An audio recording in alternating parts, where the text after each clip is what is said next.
a leer un poco el resumen por si hay alguien que todavía no sabe quién es o quiere saber sobre su trayectoria. María es doctora en diseño por la UBA, se especializa en teoría y crítica del diseño, ha sido profesora titular regular en la materia comunicación en la carrera de diseño gráfico en la Universidad de Buenos Aires. Actualmente se desempeña como profesora en el doctorado y en la maestría en diseño de la misma universidad. Es también profesora de teoría y crítica del diseño en la Universidad Nacional del Litoral. Integra diferentes comisiones de doctorado y ha sido vicedirectora de la carrera de diseño gráfico, directora de la carrera de especialización docente en la FADU-UBA. Como profesora invitada ha impartido seminarios y conferencias en diversas universidades y centros educativos de Latinoamérica. Es autora, entre otros, de Diseño Gráfico, una voz pública, coautora con Arfuch y Chávez de Diseño y Comunicación, Teoría y Enfoques Críticos, y con López de Comunicación para Diseñadores, Retóricas del Diseño Social, además de numerosos artículos en revistas nacionales y extranjeras. Y bueno, lo que nos pasó fue que la charla anterior, nos quedamos un poco con las ganas, ¿no? Le hicimos preguntas, ella tenía preparada una charla y accedió hoy, de paso agradezco, a darnos esta charla que tenía preparada, que es sobre el diseño en la sociedad, una perspectiva cultural. Bueno, María, te dejo hablar a vos, que eso es lo que nos importa. ¿Qué tal? Buenas tardes. Buenas tardes. Bueno, muchas gracias por la invitación, en realidad. Yo estoy contenta de compartir con ustedes este encuentro. Algunas de las cosas de las que había pensado hablar en la charla ya las comenté el otro día, lo que pasa es que siempre las cosas se dicen de otra manera. Yo había llamado a mi charla en aquel momento ¿qué hacen los diseñadores con el mundo? Y bueno, dudé si cambiarla o no cambiarla, pero finalmente la dejé como está. Y así que voy a pasar a compartirles la pantalla. Y no me acuerdo de dónde se compartía acá. Acá está. Perfecto.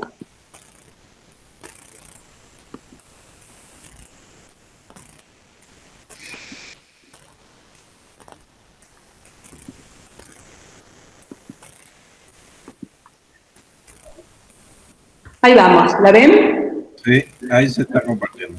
Perfecto. Bueno, como la pregunta tenía que ver con la vinculación con el mundo social, me parecía que estaba bueno hacer esta pregunta disparadora. Y para responder la pregunta, lo primero que se me había ocurrido es una frase que se las comenté en aquel momento. Es una frase ya vieja, tiene casi 50 años, cuando recién empezaba a pensarse en el diseño, en el mundo académico, que cuando un semiótico español, a quien un grupo de diseñadores le había pedido la realización de un curso para adentrarse en estas cuestiones comunicacionales que empezaban a funcionar, este semiótico y sociólogo, cuyo nombre es Jordi Jovet, quedó absolutamente fascinado por las cosas que le comentaban que hacían los diseñadores. O sea, en realidad fue un momento en que se encontraron dos mundos. Jordi Jovet, de quien estoy hablando, se asomó al mundo de los diseñadores, pero los diseñadores se asomaban al mundo de la semiótica. Y en la asomada que hizo Jordi Jovet al mundo de los diseñadores, lo que les sorprendió es todas las cosas que habían hecho, y entonces les comentó esto, que después como lo incluyó en su libro, que a mí me pareció fascinante cuando lo vi. Los diseñadores han cambiado el mundo, pero no se han dado cuenta de ello. O sea, lo que Jordi Jovet percibía, y creo que todavía hay algo de esto, ¿no? Es la importancia, la función que tiene el diseño en todos los estratos de la sociedad. Entonces, pensando en esto, yo traté de ver, bueno, cómo habían cambiado el mundo, ¿no? En qué cosas habían cambiado el mundo. Y ahora lo que voy a hacer es tratar de pensar o de mostrarles en muy pocas imágenes algunos de estos aspectos. En primer lugar, los diseñadores, y me estoy refiriendo solamente a los diseñadores de comunicación visual, a los diseñadores gráficos. Si habláramos del diseño en general, la charla sería otra y las cosas que han cambiado el mundo serían todavía mucho más amplias. Pero si nos reducimos al diseño de comunicación visual, en primer lugar, los diseñadores de comunicación visual son los que posibilitan que podamos leer el mundo en la manera en que lo leemos. Los diseñadores en general hacen este tipo de cosas, que es poder organizar, poner blanco sobre negro, de modos ordenados, que organicen la visibilidad, que marquen la relación entre las ideas, que determinen con el tamaño de la tipografía qué es lo más importante y qué no. O sea, son guiadores de la lectura.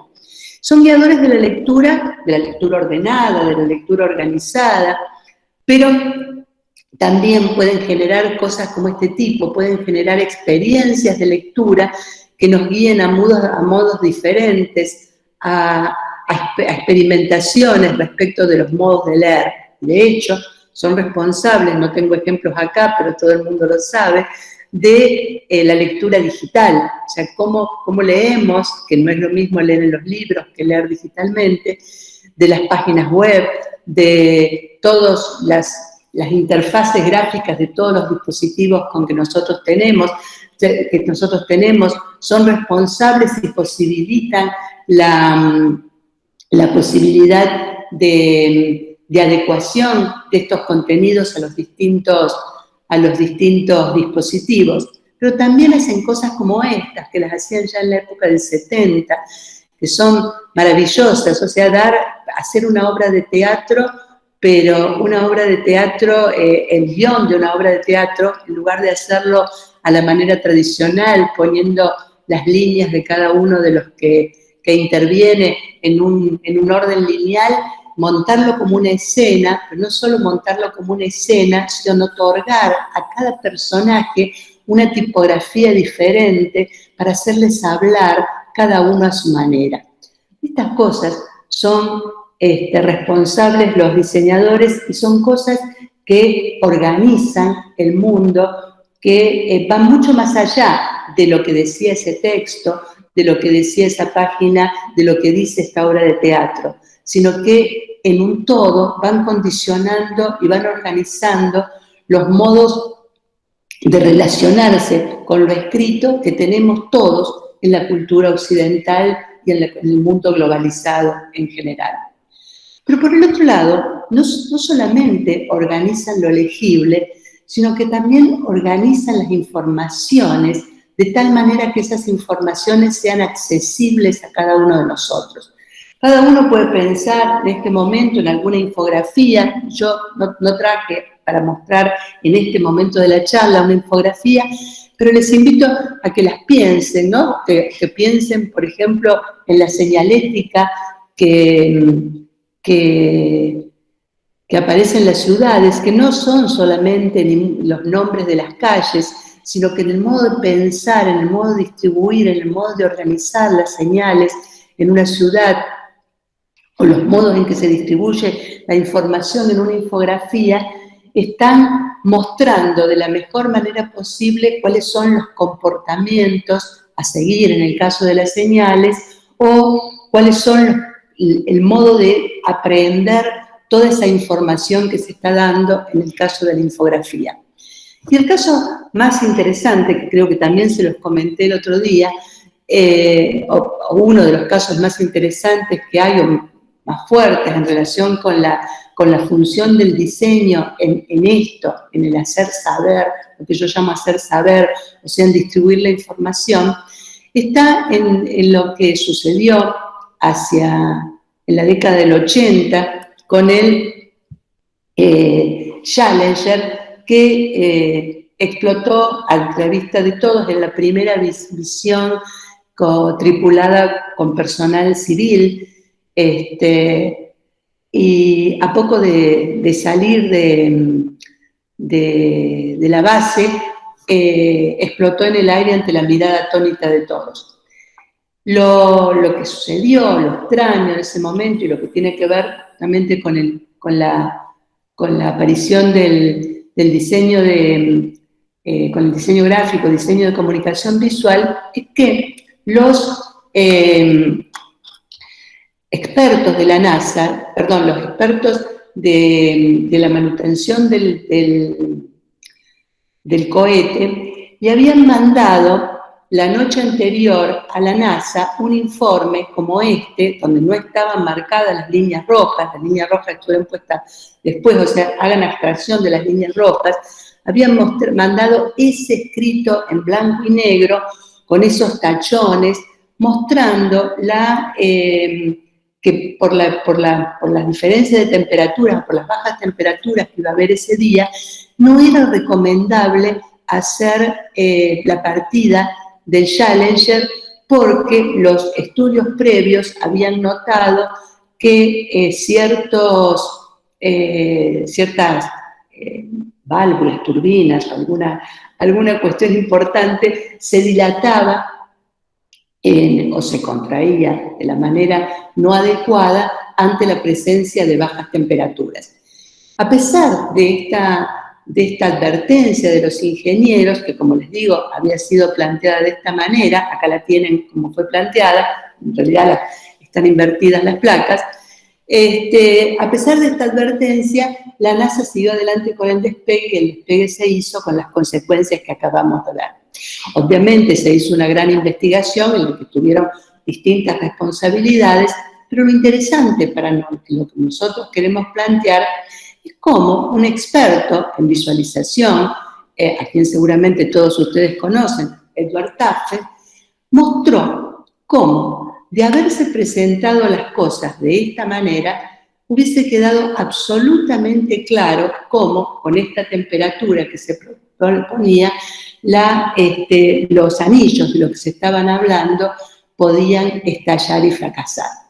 Lo que le sirvió a él para mostrar cómo un problema de comunicación visual puede haber sido, no hay certeza de eso, pero puede haber sido el causante de la explosión del Challenger. Con lo cual, si lo leemos al revés, vemos la importancia que tiene una buena comunicación visual informativa, ya no para informar como en el caso de la infografía, sino para tomar decisiones. De la misma manera que la señalética sirve para tomar decisiones, señalética en cualquier lugar, sirve para tomar decisiones, la información en estos casos también sirve para tomar decisiones, y es la comunicación visual el territorio por excelencia para esto, porque quienes saben de cómo organizar la información, mucha información en espacios pequeños, de manera clara, para que sean captados con un solo golpe de ojo,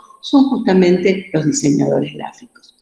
Pero hay todavía más, y es una tercera cuestión en la que intervienen los diseñadores gráficos, que es no solo en orientar las conductas para poder tomar decisiones que tienen que ver con informaciones que se reciben, sino que también activan y actúan fuertemente en hacer tomar decisiones sobre muchas cuestiones. O sea, los diseñadores gráficos, los diseñadores de comunicación, durante todo el tiempo, están influyendo sobre los distintos usuarios para que voten tal cosa, para que pertenezcan a tal culto o a tal otro, para que compren tal cosa o compren tal otra, y lo hacen de manera sumamente interesante, que yo solamente quiero ejemplificar acá con esta cubierta que me parece deliciosa, pensada por Alfaguara. Alfaguara sacó una nueva colección de libros de bolsillo y para aludir al tamaño pequeño de los libros, mostró cómo se puede achicar el peso. Es una analogía con los formatos digitales, mostrando cómo se puede formar el peso y formando de esta manera la solapa dentro del texto.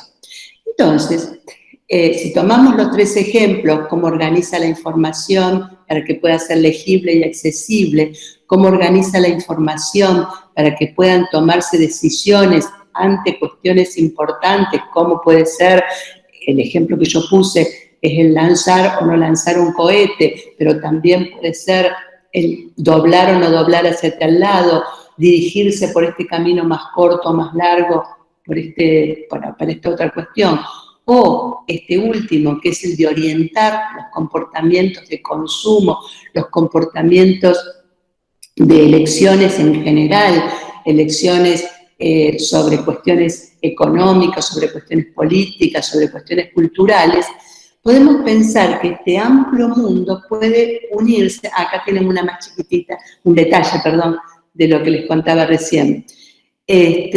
Podemos pensar entonces, o a mí me gusta pensar, que las acciones del diseño gráfico, el diseño de comunicación, se organizan en 3 grandes paquetes que yo llamo así: hacer leer para las primeras, hacer saber para las segundas y hacer para las terceras.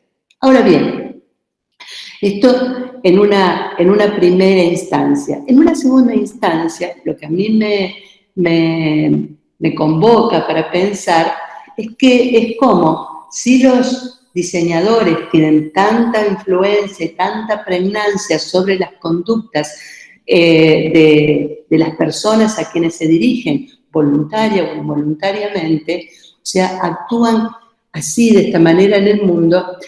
Me gusta también pensar que el mundo no es como un rompecabezas en el cual las piezas se encajan todas la una con la otra, sino que nosotros vivimos en un mundo, estoy convencida de esto, en el cual las piezas no encajan con la facilidad con que encajan acá, sino que vivimos en un mundo, creo que se los comenté el otro día también, que está desquiciado, que está dividido, que está fracturado por intereses de muy distinto tenor. Somos una comunidad, pero no somos una comunidad homogénea, no todos tenemos las mismas necesidades, no todos tenemos los mismos intereses, no todos tenemos las mismas voluntades, y esas necesidades, esos intereses y esas voluntades entran en conflictos que son irreconciliables. Y el diseñador actúa en relación con esos conflictos irreconciliables. Pensaba ejemplificar esto en principio tomando una cuestión tan sencilla como el agua, una botella de agua. Un diseñador, pensando respecto del agua, ¿no?, o estando en relación con el agua, o estando vinculado a clientes que tengan como tema el agua, puede tomar decisiones muy diferentes. Puede tomar, por ejemplo, decisiones de este tipo, las cuales el agua aparezca como un objeto de consumo, pero como un objeto de consumo que puede ser derrochado, de esta manera. Y entonces esta es una posición que el diseñador toma, ¿no?, la decisión frente al despilfarro, la decisión frente al agua como una cuestión natural, fresca, maravillosa, pero que se puede despilfarrar. Pero por el otro lado, si el diseñador se pone frente a cuestiones como esta y ver que en realidad los habitantes utilizamos una gran cantidad de agua para beber, para comer, pero que también la utilizamos en el consumo de nuestros alimentos, y entonces pensar en el agua no como el despilfarro, sino como el agua como un recurso que corre peligro de extinción, entonces puede hacer cosas como esta. Entonces puede tratar de mostrar en una infografía cuántas, la huella de carbono del agua que hay, la huella que dejan en nuestros alimentos, el consumo de agua, y ver qué cantidad de agua usamos para la producción industrial o para la producción de los bienes con los que nosotros manejamos. Y entonces, acá encuentro 2 maneras diferentes de posicionarme como diseñador. O sea, un diseñador, en los 2 casos influyo sobre quienes están mirando. En un caso, como les decía, sí despierto una cierta visión de alegría, una cierta visión de naturaleza, una cierta visión de frescura, pero sin darme cuenta también estoy dejando una huella que marca que el agua es ese bien que sobra, que se puede despilfarrar, que se puede tirar, ¿no? En cambio, puedo centrarme ante esta segunda manera, de manera un poco más reflexiva, y tratar de orientar una acción de reflexión justamente sobre nuestras conductas en relación con el agua. Tengo, creo que esta más, u otra siguiente, ¿sí? Un detalle mayor, ¿no? Que por el otro lado me sirve esta placa para volver a hablar de aquello que comenté al comienzo, de la potencia que tiene la producción del diseño para poder informar sobre algo, estas placas en realidad son de información, pero también de persuasión. Están destinadas no solo a contarnos qué es lo que pasa con el agua, están orientadas a contarnos lo que pasa con el agua y que tomemos alguna decisión respecto de eso, ¿no? Que por lo menos tener alguna actitud reflexiva respecto de esto. Pero en lo que quería hacer foco era en la potencia del lenguaje gráfico, que obviamente ustedes lo saben, pero bueno, lo quiero remarcar, la potencia del lenguaje gráfico que con escasísimos elementos, puede dar una información que, como vieron en la primera placa, ocupa toda esta cantidad, ¿no? A esto me refiero con justamente este ejemplo reúne las tres categorías. Hacer leer, ¿no? Esto así es ilegible en un solo golpe de ojo, ¿no? Entonces, el diseñador puede trabajar con esto y hacerlo leer para una lectura detallada, que es posible. Pero también tiene la posibilidad de hacer leer, organizar esa información de otra manera que sea legible en un solo golpe de ojo, y entonces ambas lecturas tienen distintos públicos, distintos receptores, distintos objetivos, y estos son recursos que están absolutamente y solamente, no absolutamente, solamente en manos de los diseñadores de comunicación visual. Entonces, tomaba el ejemplo del agua para mostrar las dos posibles actitudes que se pueden tomar, la actitud de fomentar el despilfarro o la actitud de fomentar la reflexión, pero este ejemplo se puede situar, se puede poner ante cualquier objeto de diseño. Y entonces yo tomé, por ejemplo, la cerveza. O sea, yo puedo hablar de la cerveza de muchas maneras. Puedo hablar así de la cerveza. Y si hablamos así de la cerveza, podemos decir que, bueno, sí, que está bien lograda, que tienen impacto, que son pregnantes, todo esto puedo decir, ¿no? Pero también puedo decir que detrás de esto hay toda una postura ante el macho, ante el machismo, ¿no? Que bueno, que obviamente, seguramente el diseñador que hizo esto compartirá esa postura, pero que es una postura que la sociedad entera en este momento está repudiando, no entera, si fuera la sociedad entera no sería problema de cuestión, pero que gran parte de la sociedad está repudiando porque es una sociedad que nos lleva, bueno, a cuestiones de fuerte violencia, porque detrás del chascarrillo del pene potente, ¿no? Detrás de eso, de la broma, del chiste, lo que se esconde son años y años y años de machismo, y detrás de todo esto lo que se esconde son conductas y conductas y conductas que fomentan violencias que finalmente se encarnan en 1, 2, 3, 10, que son víctimas y victimarios, porque también, esto yo estoy absolutamente convencida, el machista que cae en las redes de su propio machismo es una víctima, ¿no? Es un victimario, pero también es una víctima. Entonces, y se fomentan desde acá, ¿no? Lo mismo al revés, ¿no? Es lo mismo, o sea, acá se fomenta de nuevo la mujer objeto desde acá, uno puede decir que está bien, que bueno, o sea, está bien resuelto, gráficamente está bien resuelto, pero la acción va mucho más allá de lo gráficamente bien resuelto. La mujer objeto, y si entramos a pensar en la mujer objeto, ahí los diseñadores han tenido muchísimo que decir y han dicho mucho durante mucho tiempo. Y han dicho barbaridades como estas, que son fantásticas.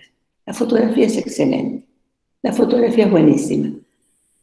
Pero en realidad lo que hay detrás de esto es la contrapartida del machismo, ¿no? La misma, el otro lado, ¿no?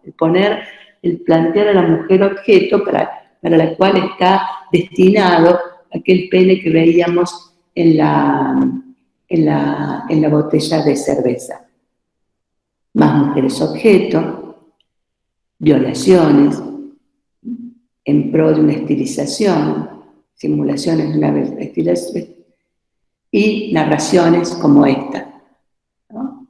Que buscan ser graciosas, que producen un efecto, o que ahora serían impensables, ¿no? Estas serían impensables ahora, pero en su momento buscaban una complicidad con aquellos que lo buscaban, ¿no?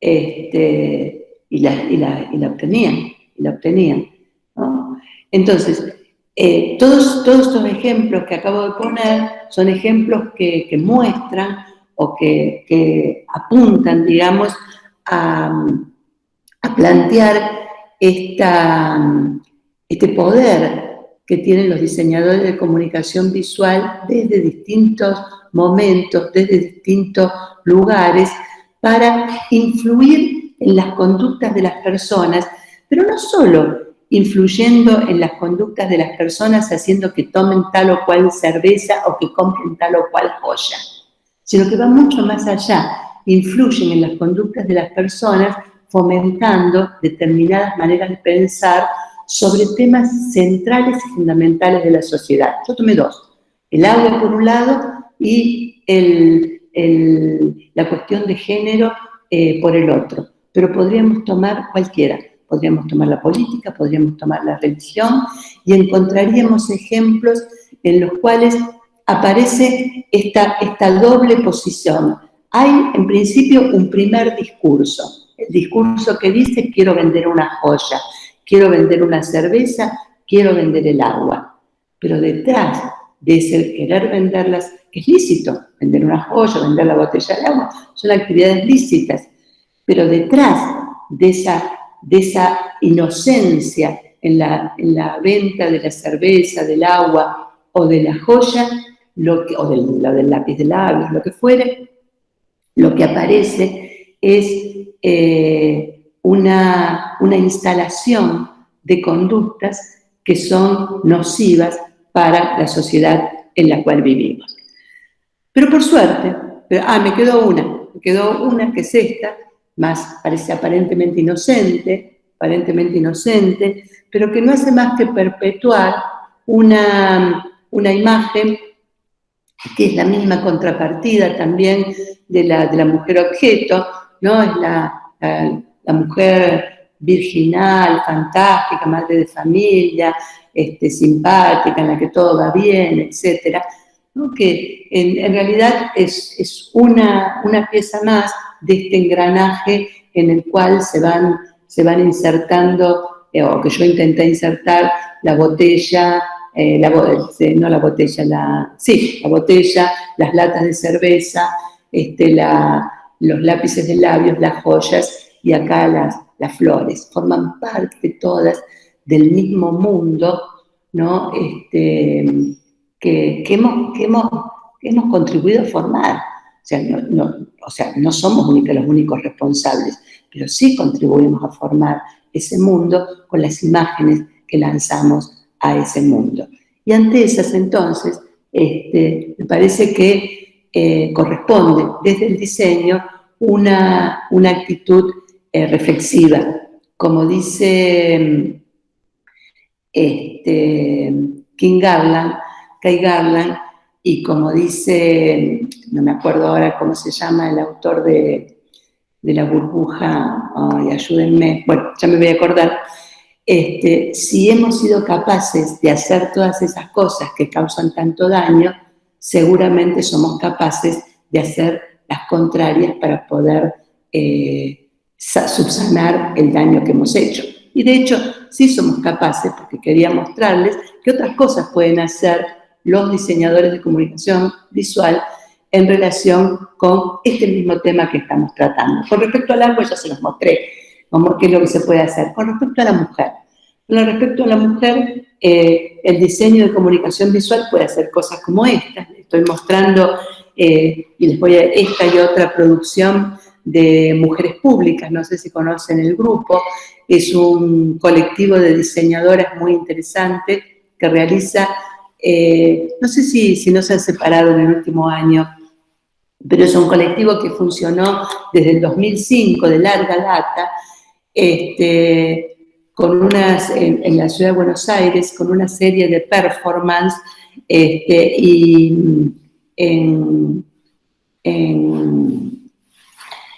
en distintas manifestaciones, y lo que les estoy mostrando es una de ellas, que es muy interesante porque utiliza todos los recursos de que dispone el diseño de comunicación, todos los que acabamos de ver, o sea, el dar un mensaje sencillo en un golpe, un mensaje complejo de manera sencilla, en un solo golpe de ojo, que pueda ser leído en una mirada que admite distintos niveles de lectura. O sea, yo puedo tener la primera idea de mujer colonizada y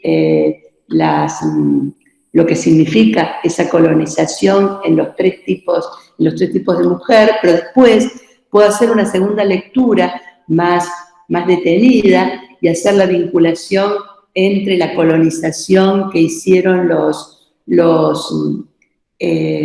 españoles de nosotros, ¿no? O sea, la colonización hispánica de América, y como una empresa de hombres, ¿no? Como una empresa de la civilización europea moderna que a manos de hombres avasalló a todo nuestro continente, y ver el paralelo que está ofreciendo esta imagen con aquella colonización, ¿no? O sea, como mostrar que el avasallamiento que se hace de la mujer está hecho por aquellos mismos, los descendientes de aquellos mismos que plantearon el avasallamiento americano, ¿no? Estas son posibilidades, así como la pieza del agua mostraba que yo podía hacer una lectura global, una lectura en detalle. Acá también puedo hacer una primera lectura global, una segunda lectura, ¿no? Y si voy más en detalle todavía, puedo ver que también hay un cruce con la religión cristiana, que hay un cruce con las cuestiones populares, ¿no? O sea, con los mandatos sociales, cada una de las mujeres. La Santa María representa la religión, la niña representa, si ustedes leen lo que dicen, no sé si alcanzan a leerlo, pondrán la otra, son los mandamientos lo que tiene la Santa María. No desear a la mujer de tu prójimo, poner la otra mejilla, no son solo más mandamientos, todos, no forman parte de todos los 10 mandamientos, son mandatos de la Iglesia Católica, pero no todos están contenidos en los 10 mandamientos. La niña son los refranes populares, las nenas no juegan con los autitos, las nenas no hacen esto, de eso no se habla, los instrumentos que se le da para jugar, etc. Y la pinta trabaja justamente el concepto de la pinta, ¿no? O sea, del tener buena pinta, ¿no? Y el de pintarse, ¿no? Entonces, detrás de esta pieza que parece sencilla, hay toda una argumentación trabajada, una argumentación en planos, una argumentación en capas, una argumentación en cruces de discursos que la vuelven una pieza de una potencia extraordinaria. Y esto es nuestro territorio. Además, bueno, de ser una pieza, ¿no?, de denuncia de la situación, que sería lo primero que aparece y por la cual lo traje acá. Y este mismo grupo trabaja de otra manera, con intervenciones en diseño crítico, ¿no?, la parte alta del diseño crítico, que realiza, bueno, intervenciones de este tipo sobre los carteles publicitarios, ¿no?, que, bueno, están a la vista, no hace falta que los describa, ¿no?, pero que tienen o sea, son menos elaborados que el que les acabo de mostrar, ¿no? Simplemente los sellos que marcan cómo enferma, cómo duele, cómo deforma la belleza de distintas maneras, pero que independientemente de la menor elaboración gráfica que tienen desde mi punto de vista la potencia de ser intervenciones que trabajan sobre la piel de la ciudad. Y en este sentido toman a la ciudad como pantalla, como soporte para poder establecer los propios discursos y para gritar los discursos en la calle. Me parece que esta es la potencia del activismo gráfico, que es lo que les quiero mostrar en este momento, que es la posibilidad de tomar la calle por asalto.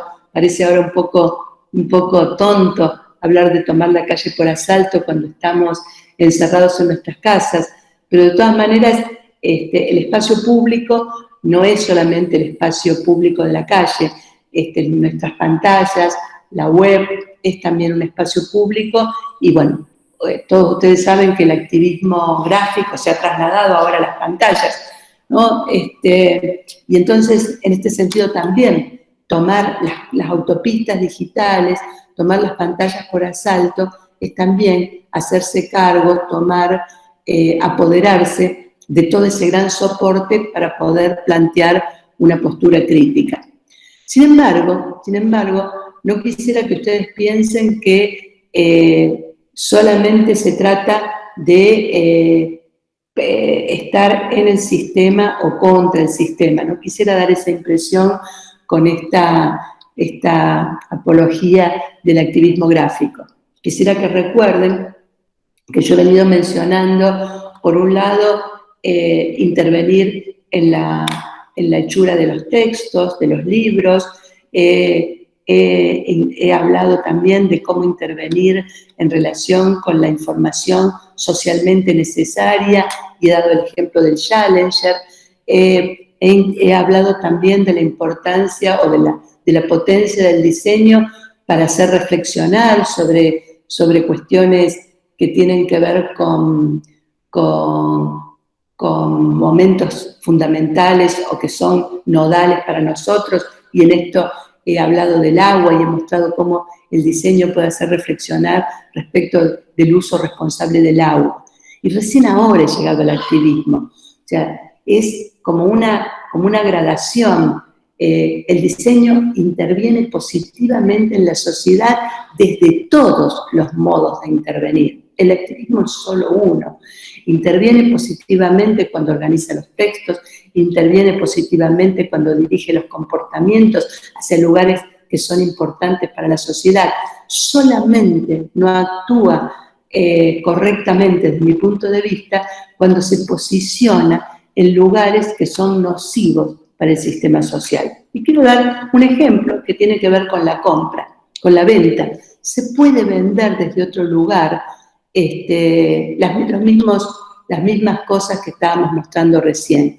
O sea, se puede mostrar un lápiz labial, ¿no? Un labial que es el sine qua non de la belleza femenina, ¿no? O sea, pero se puede mostrarlo desde otro lugar. No hace falta poner a la mujer objeto para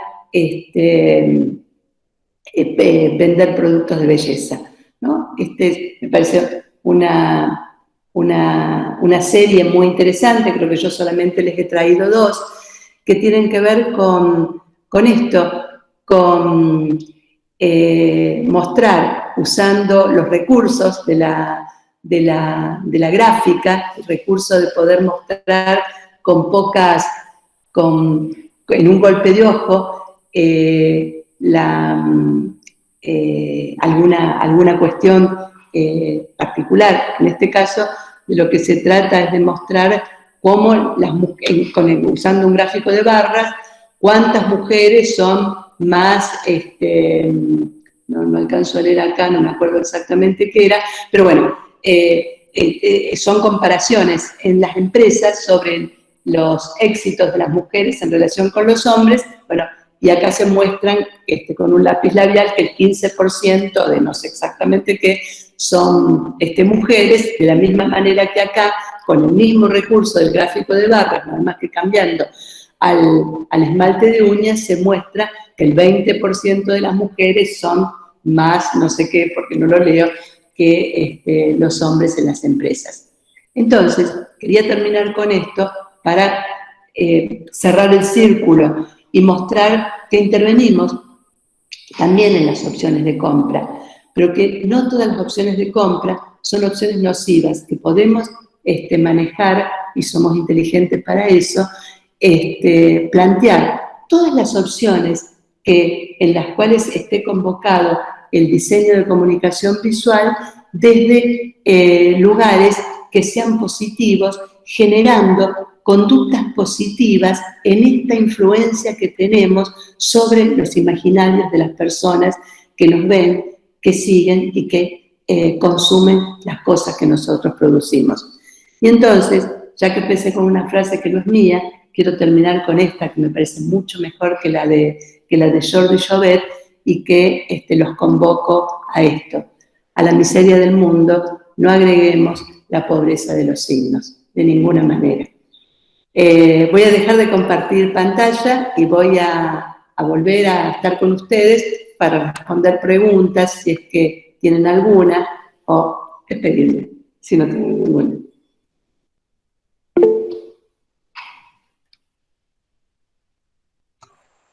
A ver, ahí están llegando felicitaciones por la charla, María. Seguramente ahora se van a ir cargando. ¿Ahí el profe Difino quiere decir algo? Yo tengo una pregunta, María. Vos hablaste ahora sobre el cierre, imaginarios, conductas. Yo también pensé en discursos, y los discursos y las conductas constituyen subjetividades, identidades, ¿no? Tal cual. Y mencionaste entre las funciones del diseño 3, que es el hacer leer, el hacer saber y el hacer hacer. Y yo me preguntaba si el hacer ser, ¿no?, podemos incorporarlo, ¿no?, como una función del diseño, ¿no? Esto de construir identidades en términos individuales, en términos colectivos, y justo se me venía el caso también de la pandemia, el modo en que con infografías, visualmente, ha sido representado el mundo respecto de países con más riesgo, con menos riesgos, y cómo repercute eso en términos de geopolíticos, por ejemplo. Tal cual. Entonces, bueno, la pregunta es esta: el hacer ser, ¿lo incorporamos como categoría o lo pensamos en relación a las otras 3 categorías? Que me pones en un brete. Te voy a contestar. Yo no lo pondría como categoría porque yo soy triádica. O sea, no, estoy en contra de los 4 o de los 2. Porque los 4 y los 2 no permiten el desempate. Así que me gusta pensar en 3. Pero es muy interesante lo que vos decís, es muy interesante. Entonces, en realidad, el hacer ser es la suma de los otros 3.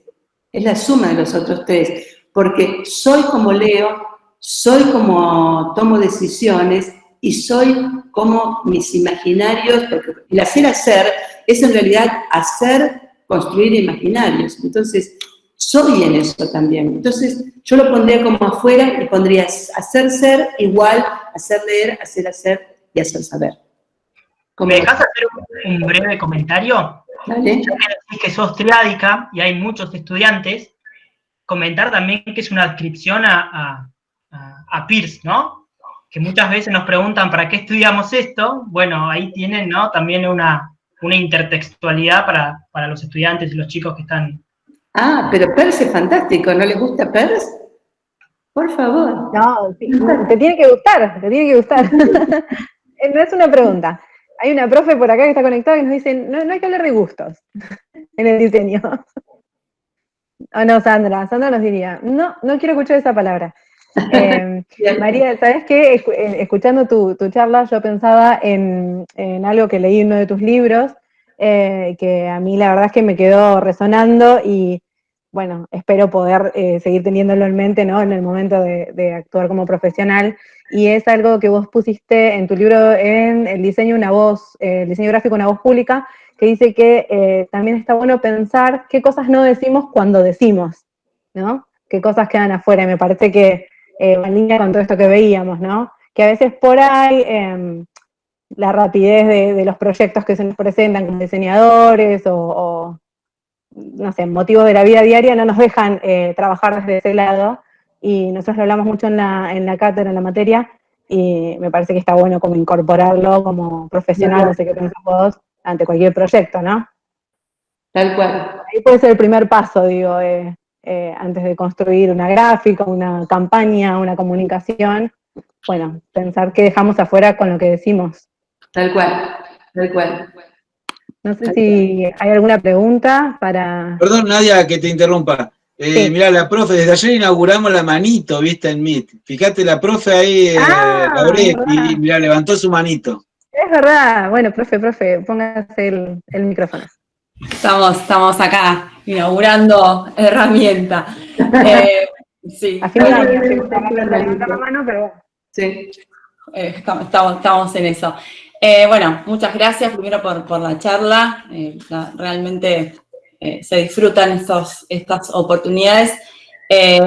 Yo quería también hacer un comentario. Me toca estar de suplente en una materia que tiene mucho que ver con cosas que has comentado, como es semiología de la imagen. Y quiero compartir con vos y con todos, ¿no? Con nuestra comunidad, que hay una parte, ya que mencionaste a Peirce, ¿no? Que cuando estudiamos semiología se vuelve muy abstracta, muy teórica, muy enroscada, por decirlo de alguna manera. Es una materia que yo di muchos años en otro instituto también, y siempre es como bailar con la más fea, muchas veces, porque es como que es materia obligada de leer textos complejos, arduos, y rescaté de un texto tuyo, de este texto que es Retóricas del Diseño Social, un capítulo que se llama Guiso gráfico en el Garrahan, que me pareció una especie de clase ayornada de semiología, porque haces una muy clara referencia a los conceptos de Peirce, ¿no? En este caso, que tienen que ver con el signo, con la semiosis, con esos conceptos que muchas veces cuestan al alumno entender por qué los tiene que abarcar, y lo haces de una manera tangible, amigable, y me parece de fácil llegada para los alumnos sin perder lo académico. Entonces quería compartir contigo que lo estamos incorporando como material nuevo en la escuela, con la otra profe de semiología, y que bueno, es muy placentero contar con vos como para compartirlo. Re bueno, gracias. En realidad ese artículo no lo escribí yo, ese artículo, porque ese libro está hecho, hemos hecho varios libros así nosotros, bueno, yo no estoy más en la cátedra, este año me he jubilado, pero hasta el año pasado estaba en la cátedra de comunicación, que es una cátedra muy grande, porque los estudiantes son un montón. Entonces somos aproximadamente 20 personas.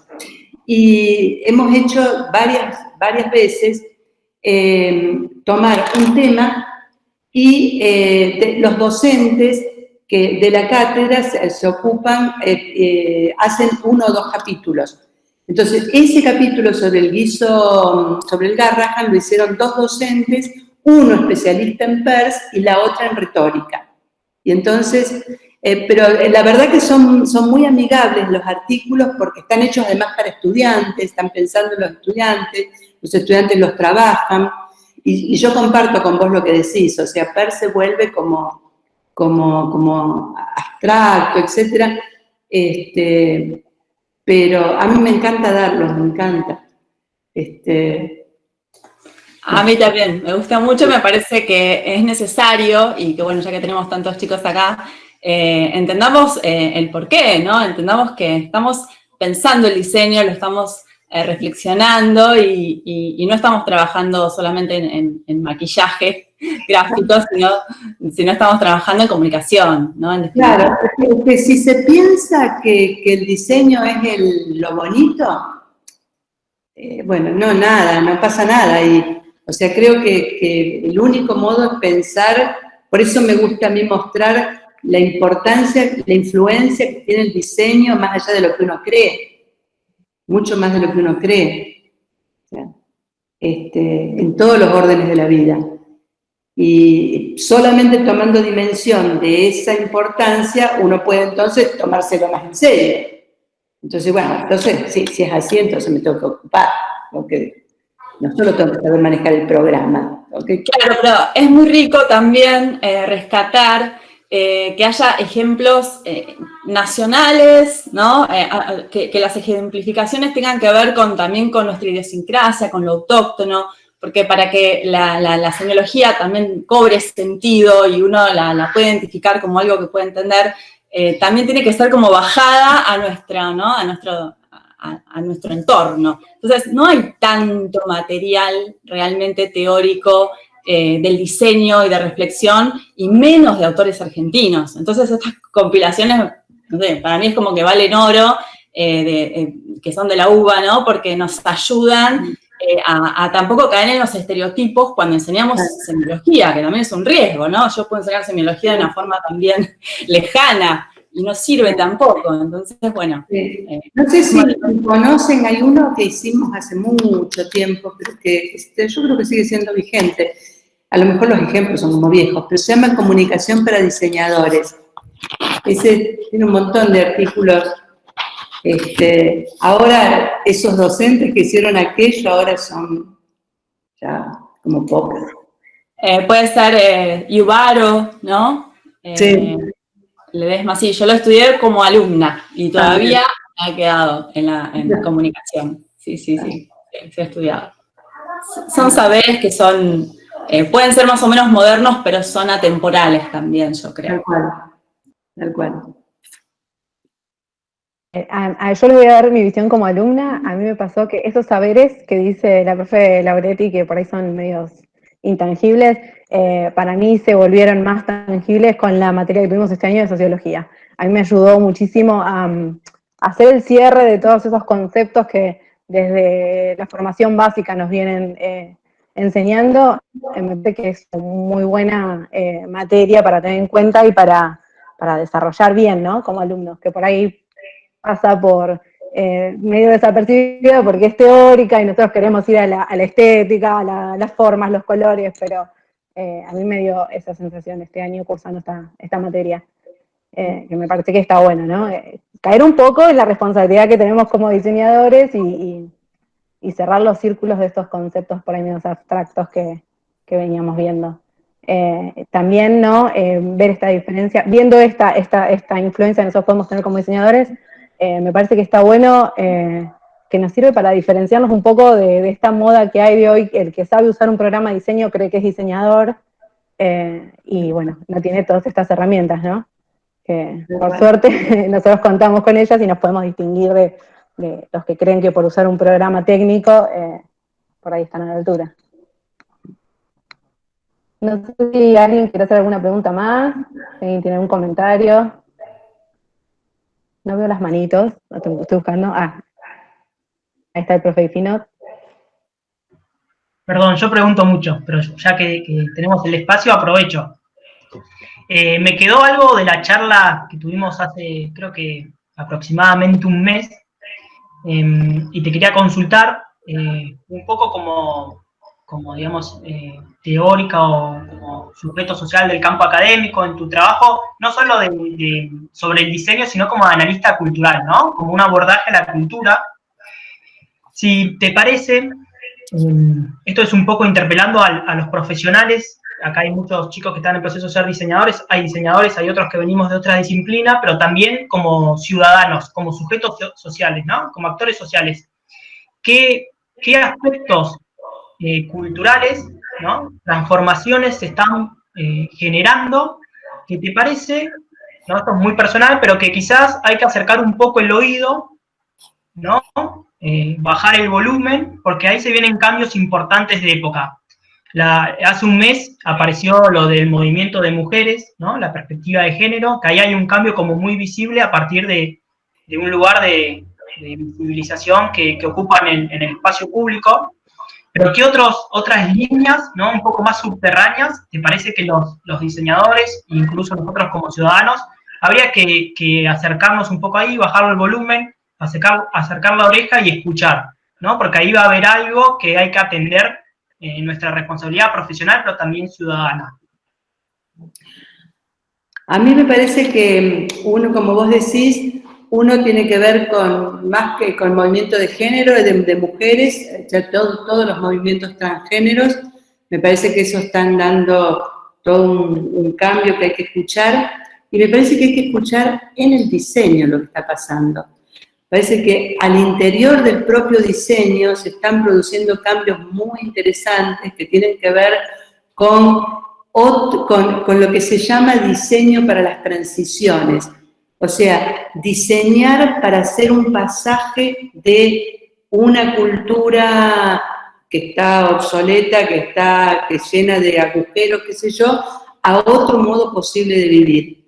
Y esto está pasando en el diseño. Me parece que ahí hay que escuchar, ponerle el oído a un Arturo Escobar, ponerle el oído a un Enzo Mancini, ponerle un oído a un Giulio Ceppi, a una Analia Sirvini.